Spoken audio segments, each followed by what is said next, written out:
Cheers. In 2022, Nike made over $49 billion. That's capital B. By November of 2023, Nike had made over $51 billion in revenue, capital B. And obviously, that's not including whatever they made off of one of the most consumer indulging months of the year, December.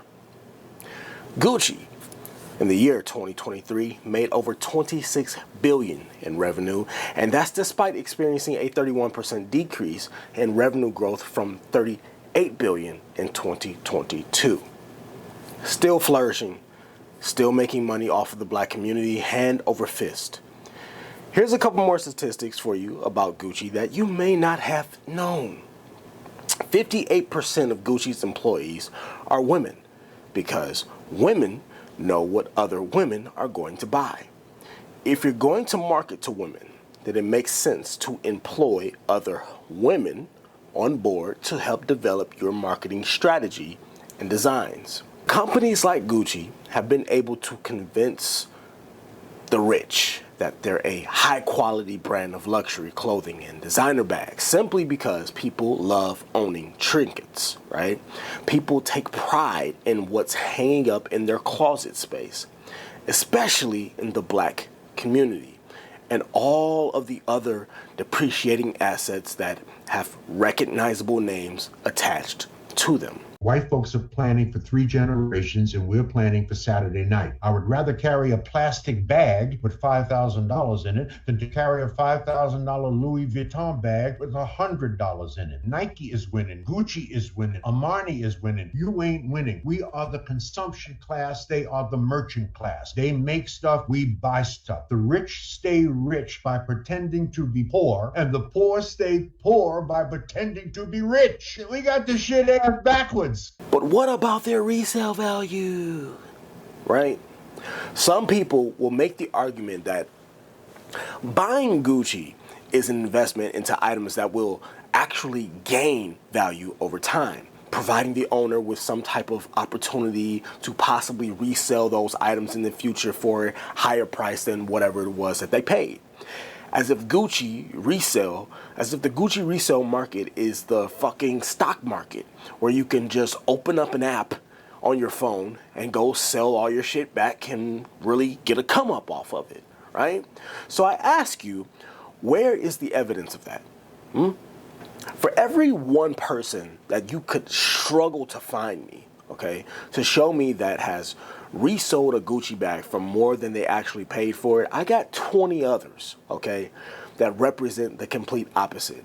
People that have just literally have been sitting on useless material items that they're never going to resell and recoup any type of monetary value from.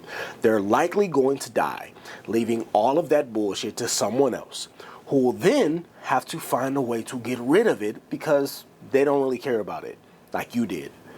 Which means in the end, they'll end up taking a loss on whatever you thought it was worth. If you listen to people, they'll really have you out here believing that you're not wasting money buying Gucci and other brands of expensive bullshit. They'll have you believing you're somehow securing some kind of equity in the company by buying all this egregiously overpriced merchandise. The sneaker market has the black community in a damn chokehold and has for several decades now. The Jordan brand alone brought in $6.6 billion in 2023. The Nike brand as a whole, over $51 billion. That's capital B, people. I remember a time when lives were being lost, literally, over a pair of Jordans. It was commonplace in the black community. I remember a time when robbing somebody for their Jordans on their feet was just another Tuesday in the black community. And it's not just Nike that we pour all of our hard-earned dollars and sweat equity into. We still take pride as a community in what we have on our backs and our feet, but could care less what we have in our bank account.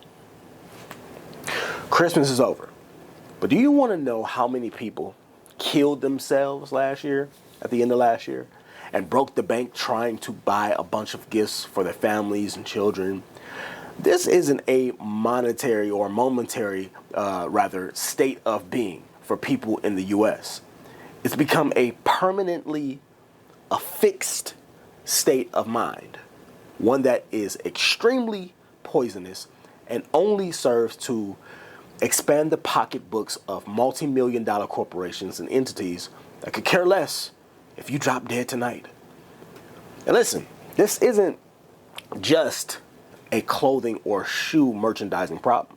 Diamond rings, chains, earrings, watches, cars, hair, makeup, bags, you name it, the list goes on. All of those things, all of these things that we tell ourselves has the resale value so that we can justify spending money on it. One of the things I do in order to expand my knowledge of money and of how to move with money is that I study other cultures that have found a consistent level of financial success. Has anybody ever seen people from like Asian countries move to America, from China, Japan, and all of a sudden they're going to like the best of schools and they're living the best of neighborhoods, and you're like, hey, how is this? You know, in a lot of Asian countries, they learn about money in grade school. And there's a joke, they say, you know when Americans learn about money? When you file your first divorce and you go through your first bankruptcy. And some people are not laughing because they're like, hey, that kind of hit home. But in 2021, the median net worth of middle-income Asian Americans was about $310,000, which was more than white American households at, $255,000, which exceeded the net worth of the Hispanics at a little over $100,000. And guess who was all the way at the very bottom of the race? Dead last. Black African Americans with an average household income of $74,000. Middle income Asian households' net worth had increased by over $130,000 from 2019 to 2021. We make all the excuses in the world why we can't get ahead, why our finances are in shambles, why we can't get out of the credit card debt and stay away from the things that keep us broke and begging. Yet other cultures are literally migrating to our country, not complaining about having to work. Instead, they're grateful for the opportunity.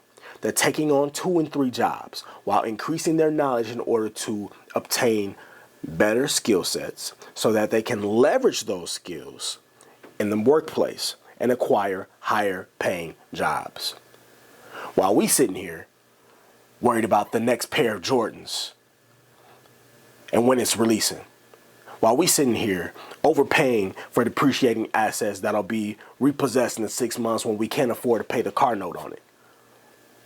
How are we not tired of being the butt of the joke every single year? How are we not tired of consistently being at the bottom of the totem pole and the bottom of the race, dead last in terms of generational wealth and financial freedom? I know they told you that dragging yourself to college to get a bunch of meaningless degrees that you're never going to use was the way. But there are people out here living better lives than you, stress-free lives at that, debt-free lives, making the same amount of money you're making with your degree in business management or business administration, right? If you're going to go to school, then you better make it count. Get a degree that matters. Stop charging everything to your credit card. Stop charging everything to your credit card knowing you have the worst track record when it comes to managing debt and the utilization of credit cards in general.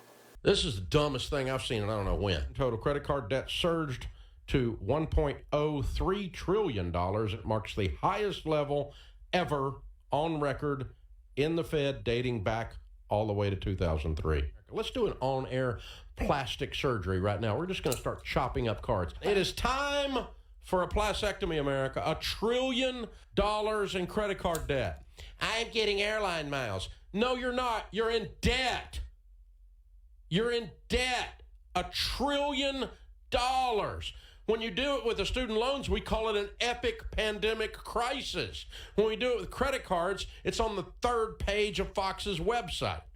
It's $1 trillion of you buying crap you can't afford with money you don't have to impress people you don't even really like. Maybe you should stop that. I don't know. We've been doing this for 30 years. I feel like we're not getting anywhere. Credit card debt is soaring right now. And all it says is that, listen, we don't have the finances to be able to afford the life, to live the way that we want. So we'll just charge it to MasterCard. We'll just charge it to the Discover card. We'll just charge it to Citibank, Capital One.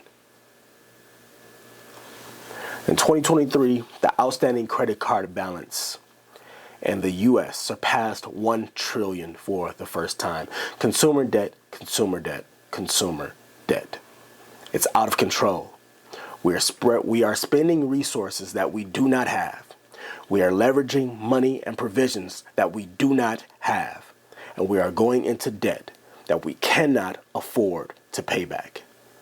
When I look back over all of the money that I've wasted in my early youth, in the past and years that I spent wasting resources, I am absolutely disgusted with myself, which is why I can't be a part of that culture anymore. In 2024, I want us to focus more on building our finances, more on developing our skill sets, and above all else, learning how to spot scammers, avoid money traps, and how to give your money purpose.